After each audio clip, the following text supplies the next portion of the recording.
राम राम सभी को। गर्मी भी बहुत है अभी।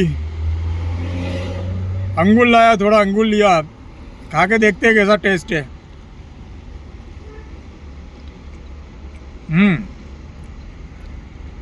बढ़िया बढ़िया, खाने जैसे तो है।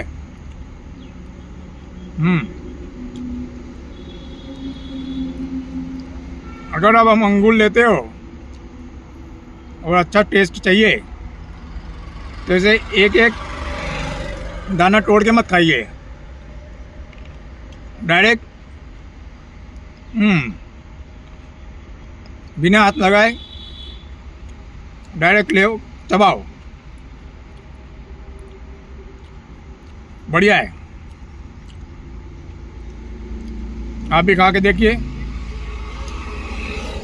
भाव है, ठीक है, कभी कदा खाना चाहिए, अच्छा रहता है। राम राम सभी को।